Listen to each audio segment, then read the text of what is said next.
Hare Krishna.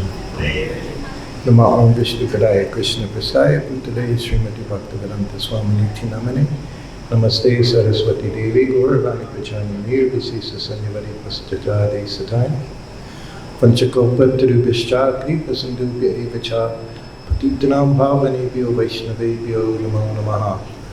Hare Krishna. So I think this translation is going to be on FM. And hopefully that will all work out nicely. So Maharaji ended on a note of Lord Jagannath, Lord Jagannath and the deities. So I thought I would talk about Srila Prabhupada. It's Rath Yatra Festival in London in 1973.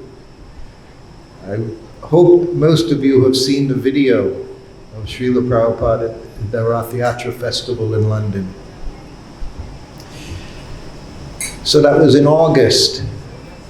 So before then, Srila Prabhupada, he was in Calcutta. Last night I was talking about Prabhupada in his birthplace, Calcutta, Srila Prabhupada's sister, the temple there on Albert Road. So Prabhupada was there. It was in beginning of August, the end of July, 1973. And Prabhupada had become ill. There were different things that happened. One of the things while there, of course, when Prabhupada stayed in Calcutta, his sister would come to the temple. Pishima would come to the temple and she would cook. Before that, Prabhupada had told me one evening in Juhu, I was giving him massage, and that evening he had puffed rice and peanuts. I told you that was one of his favorite preparations, puffed rice and peanuts, muri, and hot milk. So when he went to bed that night, I was giving him massage. I was under the mosquito net. Actually, the one thing good quality mosquitoes have is that because of mosquitoes, I would get to sit in bed with Prabhupada while I gave him massage. So even mosquitoes had some good qualities, I think. Otherwise, I would be kneeling on the floor. But in Juhu, this mosquito net was over Prabhupada's bed. So many mosquitoes. Even you would lift it up and get inside, there would be mosquitoes inside already. So I would have to take care of them.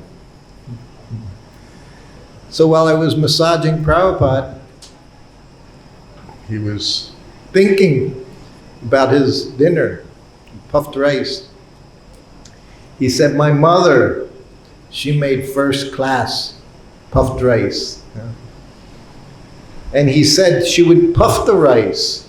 He described the wok, big thick wok. I see it now in Vrindavan, popcorn. They popcorn in the sand. They do the same thing, I'm sure many of you would know, with the rice. So he was describing that. He said, my mother, she was first class cook. He said they would have festivals in the neighborhood. He said all the ladies, they would cook one preparation, even at that time. And then everyone would assemble and there would be a big festival. And then he said, my sister, she was also first class cook. He said, my mother taught her. And I'm massaging. Remember, I'm sitting massaging during all of this. Then he looked at me, he said, I'm also a first class cook. He said, but I learned by watching. That was proud. Not that he was taught, just by watching, he said. And he would say that about different things. Just by watching, I learned. So his sister, when Prabhupada came to Calcutta in 73, his disciples, we would cook for him. This little kitchen behind the altar in Calcutta. And we would, when I joined Prabhupada, he showed me how to use his cooker.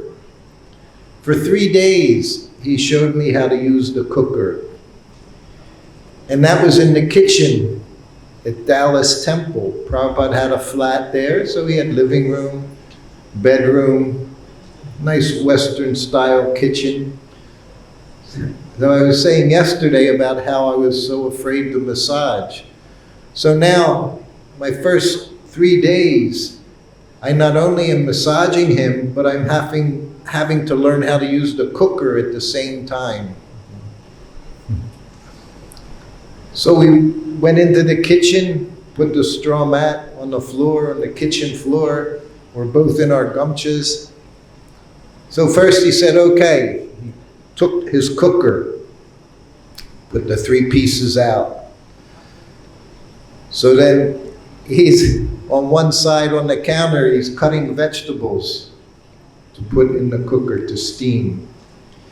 And he told me, he gave me a container that would fit in the top part of the cooker, just a pot. He said, you prepare the rice. He didn't give details. You prepare, in other words, you wash the rice, except for the cooker. So I put the rice in this bowl, and I'm over the other side of the kitchen, just a few feet away. And he's cutting vegetables. And I put the pot of rice under the faucet. And put some water in, and start swishing it around, and pour it out, washing the rice. And he's cutting vegetables on the other side. So I fill it up with water again, and I put my hand in, and I go to turn it. He says, what are you doing? I said, I'm washing the rice, Prabhupada, 3 times. This is what I was told when I joined from Kirtanananda. You wash them 3 times. He said, once is enough. This was the first time I understood that Prabhupada didn't treat all of us the same. When he trained Jamuna in cooking, he was so strict. Every time he looked at her, he'd say, wash your hands. She touched anything other than what she was doing. Wash your hands, he would say. First thing he said to me was, once is enough. Because he knew I was not on that level. So he put it all together, his cooker, and put the flame very low. Every day I cooked for him. The cooker was in a kitchen somewhere, and I was in a different room, sometimes a different building, and the cooker sitting on the stove. And you don't know how long. It could be there for 1 hour, 15 minutes. It could be there for 2 hours. You ladies, you'll know. You don't cook vegetables for 2 hours. But somehow or other, he showed me how to put the flame, so even it was an hour and a half, 2 hours, the dal was finished, the rice was nice, and the vegetables, you still had some form. And while the cooker was on the stove those 3 days, then I'm massaging Prabhupada. I had to learn everything. The first time I was massaging his legs, and I'm doing what I saw Sudama's Maharaj do. And then all of a sudden, he grabbed my leg, like this. He started massaging my leg. So then I knew how to massage his legs. So every day, I was with him, as you say, 2.5 years. So I cooked for him several hundred lunches, many. And I cooked the same every day. Rice, dal, chapatis. Chlorella. Chlorella he showed me just in ghee, salt and turmeric. Crispier the better. That was bitter melon, chlorella. And he said, of course, we know we take that first. You take bitter first because it increases your appetite and it also aids in digestion. Everything Prabhupada did, there was a formula. And then I would make another chants. So the lid of the cooker was a wok, small wok, just like that wampers there, just that big around, and it was round. So we put ghee, always ghee, never used oil. ISKCON in the 70s never had oil in the kitchen. I was the only person traveling around the world with a bottle of mustard oil for his massage, not for cooking. Even he was Bengali, he was from Bengal, still he's ghee, always ghee. In Calcutta one day, we saw Tamal Krishnamurti, oh, there's his cooker, how nice. Yes, that is the cooker. Right now it's under the care of Shruti Rupa, and cooked for Prabhupada for some time as well. So you see the top is a lid, top is a wok, the bottom would have the dal. In the center section, there were the holes there, so it was just cut vegetables. And then the top was the container. You would steam the rice. And you would have a little lid on top of that, and you could fit more vegetables under the lid. So this was the main part of cooking for Prabhupada. So the first chants I would make was a big one. This is how he showed me. So we would make a chants and pour some of it into the dal. And then you'd have some of the vegetables, you would make wet vegetable, you would pour some into that. Then there was some left. So the same chants, 3 different preparations, you would put vegetables into that chants. So now you had already 3 preparations. And of course, chapatis you made while he was eating. So I'm doing this all the time for over a year. We get to Calcutta. So every day, Prabhupada's sister, she's coming to be with Prabhupada, her big brother. And she would bring different things. She would bring a bottle of Ganga Jal. Right? She only wore a sari, round and around and around. So many meters of white sari. And then tucked into the waist, she had this bottle of Ganga Jal, Ganga water. And whenever she would see Prabhupada's disciples, she'd sprinkle us. That way she could associate with us after she sprinkled us with Ganga water. And in this side, she had another bottle, mustard oil. She would bring her own mustard oil to the temple because she would cook for Prabhupada and everything was mustard oil.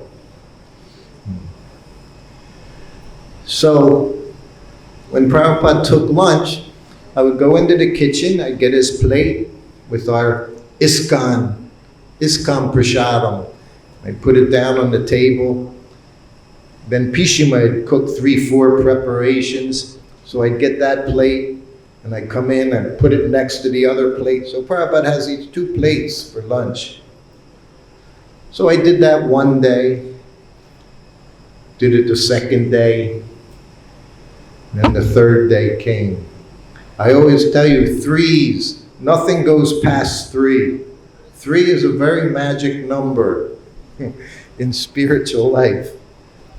So the third day, those French doors, open the French doors and I have the plate, Pishima's prasadam.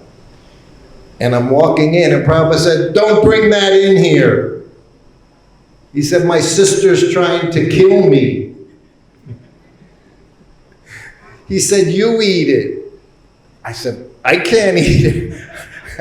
I said, I can't eat that, Prabhupada. He said, well, distribute it to the devotees. He said, I don't want it. She's poisoning me with this. He liked it, but it's very heavy to digest. So then I would just distribute it around. So then one evening, I'm sitting in front of those French doors of his room. And it's like 9 o'clock at night, and I can hear him. He's like sighing, moaning. So I went in, and he was lying in bed. He said, and he had stomach pains, very bad stomach pains. So I just started massaging. I was sitting there massaging. And then he said, my sister's given me a coconut kachori. He said, and I think it has made big disturbance. But it didn't go away so quickly. He became ill. I don't think it was the coconut kachori. Also fried in mustard oil. So after some days, he began to get better. And of course, every day, Prabhupada's getting letters from his disciples. So he got one letter. He received a letter from Mother Visa in Australia. And everyone knew Prabhupada wasn't feeling well. Everything, even in those days, we had no cell phones, no internet, no Wi-Fi, none of this. But if Prabhupada said something, it could go around the world in minutes, somehow or other. Everyone knew. This was our life. Prabhupada did this. Prabhupada said that. Prabhupada put sweet rice in the lota, his bathroom lota. That was the first thing I heard when I went into a temple, 1971. I didn't know what a lota was, but I heard Prabhupada put sweet rice in the lota. Time, place, and circumstance. Then they told the whole story. Prabhupada was in Russia, and literally his Shima Sundar Aravinda, they would have to stand in line to try to get milk, try to get grains, try to get fruit or vegetable. Every day you stand in a line. And the one day they got milk, rice, and sugar. And they came back, they were so happy. Prabhupada said, make sweet rice. They have milk, rice, and sugar. So they made a big bowl of sweet rice. And when they were all done, they poured it into this katuri, and they ran out of space. Prabhupada said, get my lota. So they brought the lota from the bathroom, put sweet rice in it. Time, place, and circumstance. In Germany, Schloss, it was called. We have Lord Nrsingadev there as well, in the temple, big temple, palace, castle in Germany. And Prabhupada stayed there. And you know, every culture we have certain, just like here, such a nice culture, everyone has nice service attitude. In Germany, there's certain culture. In America, in Europe, Germans we know very strict. When Prabhupada came to Germany, they had put a big banner across the road, the main road. It said, welcome Führer, which that's what, of course, they called Hitler, was a Führer. It said, welcome to the Führer. Everybody had Prabhupada hats on because they saw Prabhupada wearing Prabhupada hat. And they would walk around chanting. Like Prabhupada, you see Prabhupada walking, he puts his arm behind his one arm and he would chant. So they would all like little Prabhupads running around chanting. So in our morning walk, And the devotees are with Prabhupada. And it's in the country, farm area. So they're walking along the pathways. And Prabhupada's walking, and then he makes a turn. And one of the devotees says, Prabhupada, don't go there. Prabhupada looked, he said, why? He said, well, Prabhupada, that's a wheat field. And today is Ekadasi. And we might breathe in the wheat. Prabhupada pointed, he said, don't be a fanatic. Then he kept walking through the fields of grain. So Mother Visa from Australia sends Prabhupada a letter. Please come to Australia. We have this wonderful cottage you can stay in and rest. There'll just be a few devotees there. It was a beach cottage, summer cottage. You rest for a week.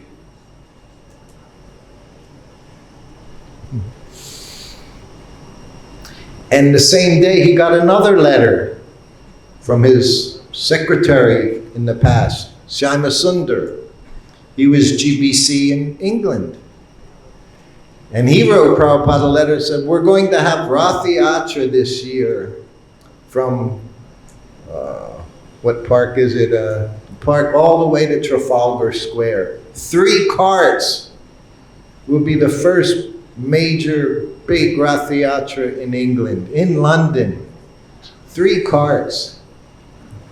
So both these letters came in. One saying, you take rest. Another one saying, come to Rath Yatra. So it's around 10 o'clock in the morning, and Prabhupada's giving darshan to his disciples, his sannyasis, 3-4 sannyasis, and temple president, Calcutta temple president. And he's sitting and he's talking, and he said, I've been invited to Australia to rest. And I've been invited to London to attend Rath Yatra festival. Trafalgar Square. Regent's Park, right? Regent's Park to Trafalgar Square. So he looked at his disciples. He said, you discuss amongst yourselves. He said, this afternoon, tell me what you decided, what I should do. Should I go to Rath Yatra or should I go to Australia and rest? They were so excited. And Prabhupada asked them to do very important service. So then I'm massaging Prabhupada. It's like noontime. I'm giving Prabhupada a massage before lunch. And I'm behind him. And I'm rubbing his back. He said, so Srutakirti, what is your opinion? Should I go to London or should I go to Australia? So I've been with Prabhupada for 1 year. And I kind of understood Prabhupada's mood. And I said, well, Prabhupada, I said, you're going to go to London because there'll be thousands of people there that you can preach to. And he said, very good. He said, you have some common sense. So then he had his lunch, took a nap, rang his bell. I went in, he said, call them. So I went in, so Prabhupada wants to see you now. So they all came in, and they had their leader, sannyasi leader. So Prabhupada looked, he said, so you've discussed? Yes, Prabhupada. So what is your decision? He said, you should go to Australia and rest. Prabhupada shook his head. They didn't understand Prabhupada's mood to preach. He said, we're going to London. That was it. And of course he arrived there. He was recovering. He was ill. But Rath Yatra went to the park where the three big carts were there, Lord Jagannath, Subhadra, Baladev, and of course they have Prabhupada's Vyasa at the base of Lady Subhadra's cart. So there was a large group, devotees from all over England, Europe, local people were there, many Indians who were living there were so excited. It would be their first Rath Yatra festival in England. And the police were there. Police are everywhere. They were there then. Bobbies, they called them bobbies, the policemen. So they were there to make sure everything went proper. So then they start pulling the carts. And Prabhupada, he's at the front. And they're saying, Prabhupada, sit down. Prabhupada wouldn't even respond sometimes when things were said, different questions. So he would just ignore. So he just ignored. He said, come on. So the parade starts. Hansaduta, he's leading the kirtan.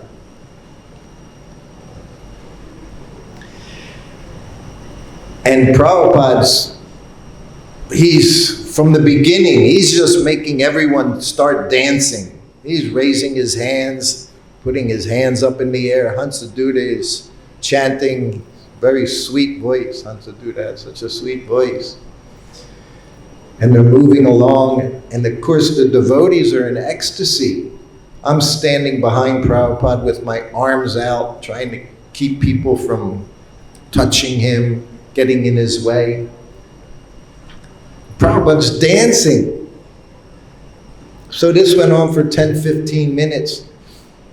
Then a policeman comes up to me because he sees that I'm somehow involved with this man, this leader. He could see what was going on. And he comes up to me and he says, you have to tell your leader there to sit down in his seat. He said, there's crazy. See, this was England. They thought we were going to be like a marching band, everybody in nice lines, all going. But of course, that's not the Hare Krishnas. We don't do anything like that. Everybody's dancing, and Prabhupada's there, jumping up and down and laughing and screaming and pounding on drums and cartels. And Prabhupada just loving every minute of it. So he tells me, no, Prabhupada's in front of me like this with his hands in the air. And I tap Prabhupada on the shoulder from behind him. And Prabhupada has his hands in the air and he did a 360. He just turned around, he saw me, and he kept turning. He already knew and he didn't care. He was going to do, so he just did a 360 like it was part of his dance. And he ended up in the same place and he continued dancing. So then I went to the policeman. I said, you tell him if you want him to get in. I said, because he's not going to listen to me. And the policeman was looking at the group and looking at Prabhupada, and he just walked away. In the entire Rath Yatra, for over 2 hours, Prabhupada stayed there. Devotees were trying to get him to go to Australia to rest. This was Prabhupada. He said once, you can when you die, then you can rest. You die. That was Prabhupada's formula. I could never understand. He would say, devotional service, you never get tired performing devotional service. The more service you do, the more energy you get. In Vrindavan, we know Krishna Balaram Mandir, one of the main sponsors was Guru Kripa, Yasodanandan Maharajas. Their party, their Sankirtan party, collected lakhs and lakhs of rupees for that temple to be built. That was a lot of money in 1973. So the temple was now built. It's 1975. It's 1 o'clock in the morning. Prabhupada's in his sitting room, sitting behind his desk. He rings the bell. That was very rare. Prabhupada very rarely rang the bell if I was sleeping. But he rang the bell 1 o'clock in the morning. I go in, I offer obeisances. He said, "Get Guru Kripa." Yes, Prabhupada. So I go into the guest house. Guru Kripa has his room there. 1 o'clock in the morning, I knock on the door. Of course, he's sleeping. Everyone's sleeping, except for Prabhupada. He opens the door. "What do you want?" I said, "Prabhupada wants to see you." "Why?" I said, "I don't know." All right. So then we both go to Prabhupada's room, offer obeisances, sit up. Prabhupada looks at him. He says, "What are you doing?" I was sleeping. "Why?"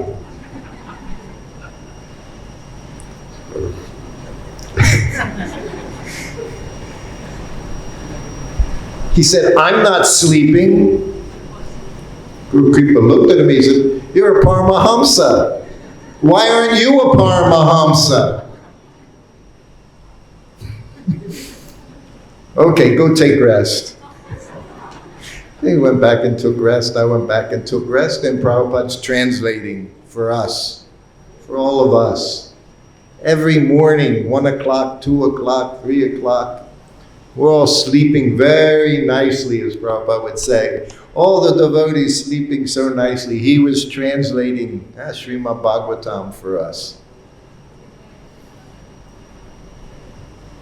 In Calcutta, I would sleep right outside his door. There was no rooms, there was no servant quarters, anything.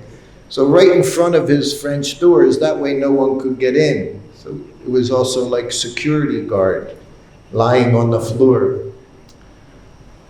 When we first arrived in Calcutta, he called me into his room, which was just 1 meter away. He opened the door, offer obeisances. He was right there. So I was just 1-2 meters from him on the other side of the door.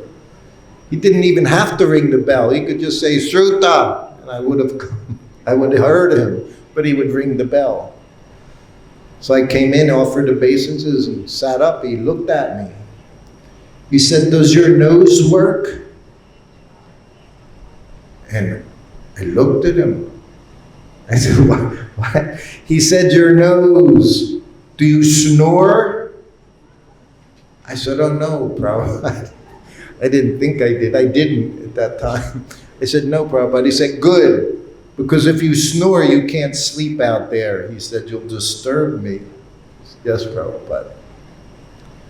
So that was the closest that I was to him physically while taking rest at night. And every night I would hear him. I would wake up and I'd hear his voice. He had that Grundig dictaphone machine. It was reel to reel. And it had microphone. And the microphone had a switch. So when he would hold this microphone, you could push it up and it would start recording your words. Then you put it back down, it would stop. And if you pushed it further down, it would rewind.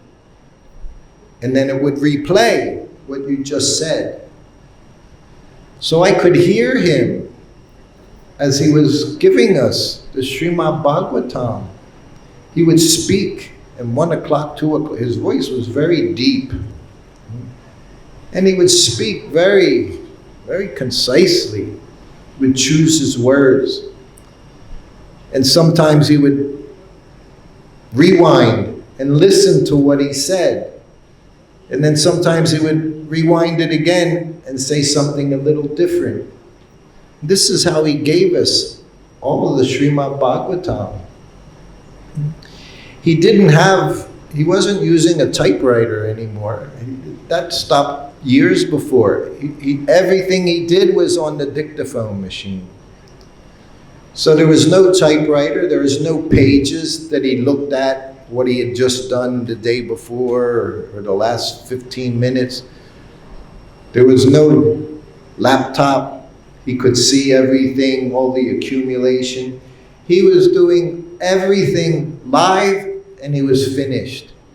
That 4 or 5 hours of time, everything he did was so perfect. He said, what did he say? It was his emotional ecstasies, the purports.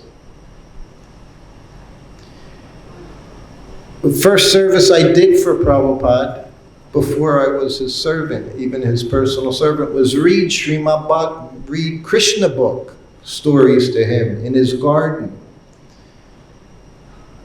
And I was already amazed. I'm thinking, Prabhupada's having us read his books to him. And he would sit there and relish. And then I became his servant. Prabhupada was very regulated. Regulation's very good for devotee, not whimsical. Prabhupada got up the same time every day, go on his morning walk. Every day, the sun's coming up, Prabhupada's on his morning walk. Even if he traveled 25 hours on an airplane, coming to India, every flight would arrive at 1 o'clock in the morning, midnight, 2 o'clock. So we would come, he would go to a house he was staying in, 2, 3 o'clock. 6 o'clock, we're up on the morning walk. We're just exhausted. His entourage, me, his secretary, we don't want to get up. But Prabhupada was 6 in the morning. It's time for a morning walk. He'd go on the morning walk. Everywhere it was like that. Then in the temples, he'd come back, greet the deities. Then he would have class. Then breakfast. Many times people write me, how did Prabhupada break fast? After Ekadasi. We have Ekadasi tomorrow, right? And we all know, in Vrindavan temple they announced break fast time from 6:27 to 10:32. One day it was from 6:01 to 6:06. That's when you had to break your fast. I don't know what happened if you did, what would happen to you if you didn't, but these announcements are very regular. So they say, what did Prabhupada do? I said, he would give class, go upstairs and have breakfast. That's how he broke fast. That was Prabhupada's break fast. After class, breakfast, and then he would have his breakfast. He made Krishna consciousness so easy for us. He said 4 regulative principles, 16 rounds. And as I said yesterday, his morning program, actually essential. He said it's most important. The routine, Prabhupada called it our routine. Very important. When we went to Vrindavan for Kartik, first month with Prabhupada, and I'm a new devotee from New Vrindavan, austere. I would get up early, chant my rounds before Mangalarti because I had service right away. So I joined Prabhupada. His other entourage, they were not so strict in the morning program because traveling with Prabhupada was difficult. So I'm on the veranda sitting there chanting. It's like 5 o'clock in the morning. Prabhupada rings his bell. He said, where are the others? Others meant his secretary, his Sanskrit editor. What could I say? I said, Prabhupada, they're resting. Get them. This was the first of a dozen times in 2 years he was waking us up. Get them. I go. Prabhupada wants to see you. So they could already come. We walk into Prabhupada's room. Radha Damodar temple, his sitting room, Radha Damodar temple, a tiny little room where just three of us sitting in front of him. He looks at them. He said, "Why are you sleeping?" Of course, no one says anything because there's no good answer. And then he said, this was October 15th. It's already a little chilly, getting a little chilly in Vrindavan. All the brick walls, stone walls, cement floors, everything just gets cold. The water's cold. Whatever the temperature is outside, that's the temperature of the water. He looks, he said, "You should rise early in the morning." And then he said, getting up early in the morning, taking cold bath, he said, it's not an austerity. He said, it's common sense. This Ayurvedic principle. Some people know this. Even in the West now, they're realizing the best thing you can do, get up in the morning, take a cold shower, take a cold bath. Prabhupada said, he said, it's common sense. He said, it's good for your health. Prabhupada knew everything. We were just getting little bits. He said, and if you do that, he said, if you rise early in the morning, take cold bath, go to Mangalarti, chant your rounds.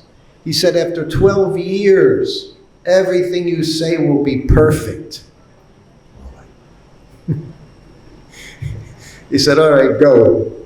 And he just told us to go. So we left. But then everybody, Hare Krishna, Krishna Krishna, Hare Hare.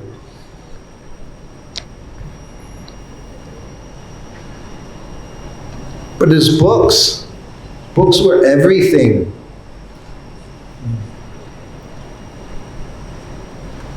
Every day in the afternoon, he would read his books.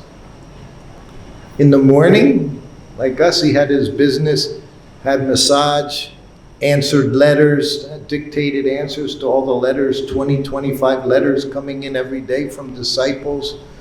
Gave class, morning walk, more classes on the morning walk, talking to his disciples, training us. Then he'd have his lunch around 1 o'clock every day. Prabhupada said, when the sun is highest, digestion is the best. Also, he would say all these Ayurvedic principles, but he didn't have time to train us in Ayurveda. He was giving us Krishna. That was the highest principle, to give Krishna. But he said all these different things. So then after his lunch, he'd take a small nap. I told you my first 3 days were in Dallas, Gurukula. He had his flat there. I was his servant for 1 day. After lunch, he rang the bell. I was brand new. I went in and right beside him, I came in, the door was there, so I offered obeisances right beside his asana, right beside his desk, not in front. So I offered obeisances and sat up. He looked at me. He said, Shruta Kirti, your name's too long. He said, from now on I'll call you Shruto. I said, yes, Prabhupada. He never called me Shruto after that day, but he came in. It was just another way of just grabbing hold of me. Just everything he did, he was making himself more lovable. It wasn't possible, but he'd get more and more lovable. So he said, Shruto. Then he looked at me, 20 years old, and the temple for 16 months. Very strict. He said, do you take a nap after lunch? I thought he was questioning me, my behavior. I said, no, Prabhupada. We never took naps in any temple. New Vrindavan, Kirtanananda's motto was, we don't read Bhagavad Gita, we live Bhagavad Gita. So we weren't even allowed to read We were so busy. I said, do you take a nap? I said, no. The only time devotees ever napped was during Bhagavatam class. That was the best time. After a while, the temple commanders would have spray bottles, and they would just wait for someone or spraying them. I was at a class once by a godbrother, giving the class. He fell asleep in his class. I said, no, Prabhupada, I don't take a nap. Then he looked at me. He said, I'm an old man. He said, and when you're old, you can't sleep too much at any one time. He said, so I take a nap after lunch. And I'm just sitting there thinking, why is he telling this silly boy all these things? I thought the humility Prabhupada had was just overwhelming. He's telling his servant, his new servant, he takes a nap, and why he takes a nap. Everything he did was perfect, huh? Like Prabhupada said, when you work for Krishna all day, even in your sleeping you dream. You dream about your service. You dream about Krishna. Some of the sweetest times were going into the bedroom with Prabhupada, helping him into bed, and he would sit up in the bed. In Mayapur, one time he sat on the bed. It was after lunch.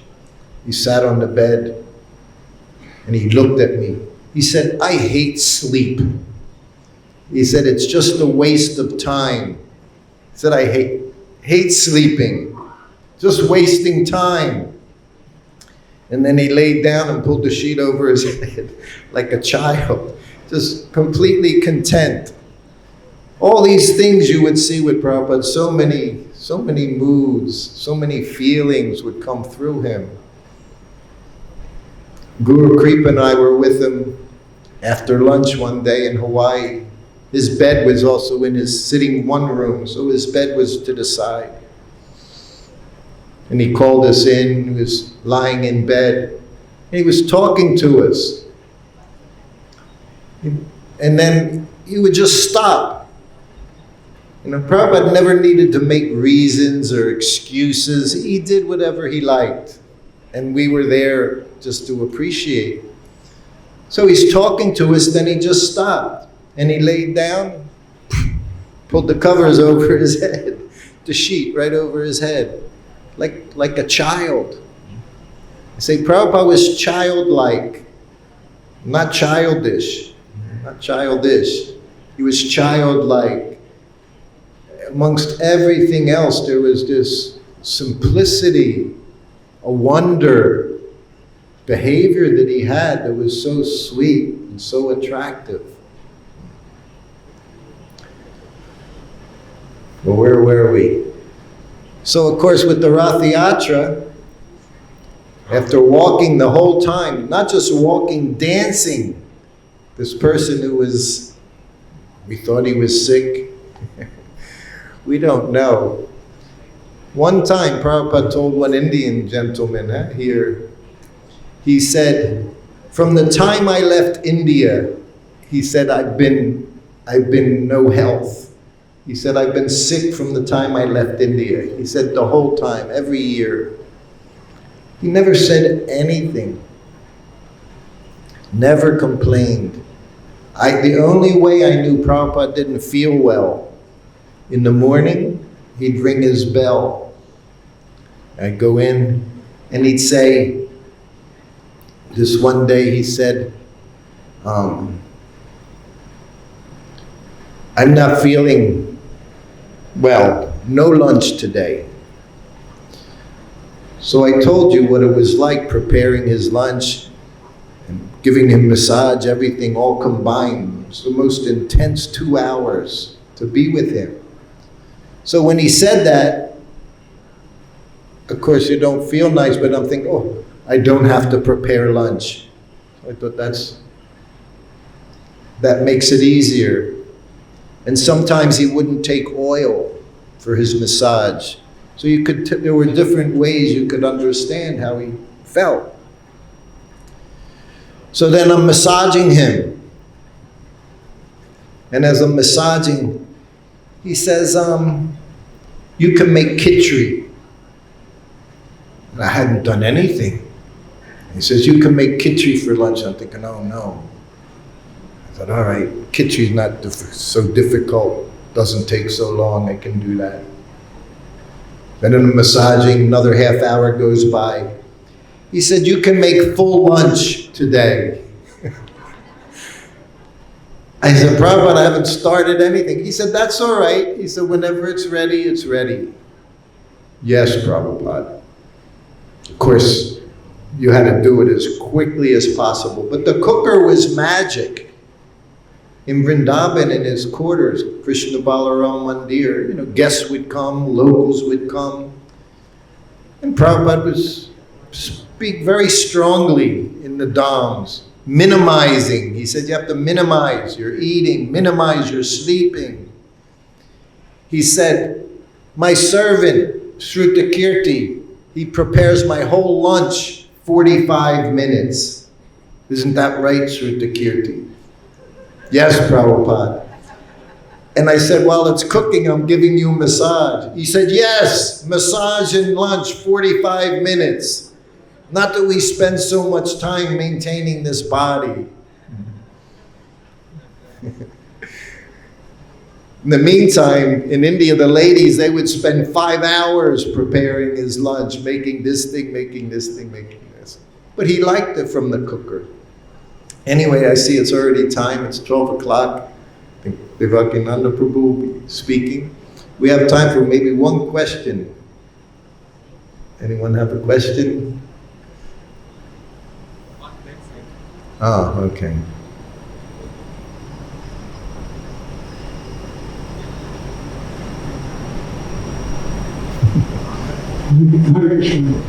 Thank you very much for these sessions. I'd just like to ask, because you were cooking, what was like his Ekadashi Prasad, or did he fast on Ekadashi Prasad? Yeah. In those days, we had standards. One of them was peanut, and I made this for Prabhupada on Ekadashi. One was peanuts and raisins. The peanuts were fried a little in ghee, and the raisins a little salt. So that was peanuts and raisins. And carrot halava was also very popular. Nowadays, people talk, oh, you're not allowed to use this, no carrots, no eggplant, no this, no that. This was not Prabhupada's. This was not how he trained us, his disciples. He trained us, preach. If you're sick, preach. If you can't move, still preach. Whatever your condition, preach. That was his emphasis. So Ekadashi, whatever vegetables were available, there was no, of course we didn't use grains or beans. And, this was 1972, 73. Sometimes you got lucky and you would get sabudana, so you could make some sabudana sweet, and the popper, sabudana popper like that. But we didn't even have flowers. Ekadashi flowers to make things with, at least not when I was with him. So it was like that, simple. But he had his breakfast, he had his lunch. Nighttime, it was always hot milk. And so yeah, that was the basic program. Hare Krishna. All right, I'll stop here. We can hear from Devakinanda Prabhu. Srila Prabhupada ki jai. Hare Krishna. Thank you very much.